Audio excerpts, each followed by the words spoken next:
বাদল শেষের সূর্যালোকিত বিকেলবেলার মতো উজ্জ্বল অবয়বে বাংলাদেশের মানচিত্র দেখিয়ে তার শিশুপুত্র কন্যাকে বাবা বলতেন, এই যে দেখছিস ৫৬,০০০ বর্গ মাইল, এটাই তিনি।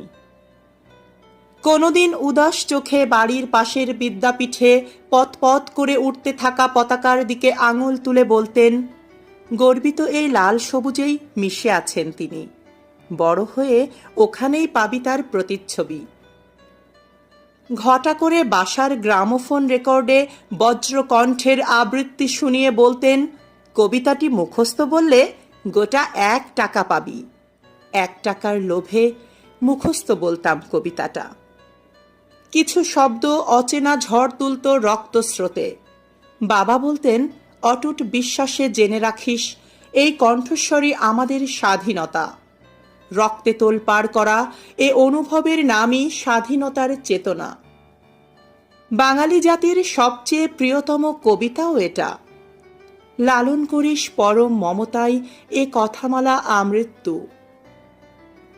আমরা তার সন্তানেরা যারা মুক্তিযুদ্ধ দেখিনি, দেওয়ালের পরে টাঙানো সৌম্য দর্শন একজন মানুষের ছবি দেখিয়ে বলতেন, দেখ মন দিয়ে, ভালো করে দেখ।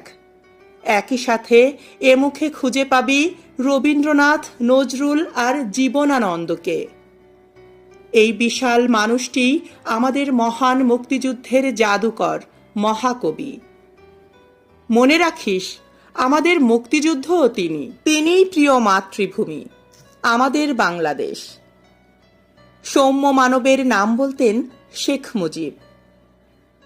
বিস্ময়ে বিস্ফোরিত শিশু দুচোখ ও মনের অবুঝ অবিশ্বাসী দ্বিধান্বিত জিজ্ঞাসা ছিল, মানুষ কখনো বুঝি পতাকা হয়, মানচিত্র হয়? যুদ্ধ হলে আবার কেমন করে কবি হয় তবে? পরম আদরে বুকে টেনে নিয়ে বলতেন, বড় হলে তখন বুঝবি আমার কথার মানে। ভুলে যাস না তাকে, সত্য বলে জানিস তাকে, ধারণ করিস তাকে বুকের গভীরতম প্রদেশে। আমার শৈশব, কৈশোর বা তারুণ্যের শিক্ষালয় আমাকে ভুলেও বলেনি তার নাম, শোনায়নি তার অমর কবিতাখানি একবারও। স্বাধীনতা মানে তিনি, পতাকায় তার প্রতিচ্ছবি। বুকের গহীনে গেঁথে থাকা তোমার কথাগুলো ভুলিয়ে দেবার শত সহস্র অপচেষ্টায় কতবার বিপর্যস্ত হয়েছে কোমলমতি মন আমার বাবা। তোমার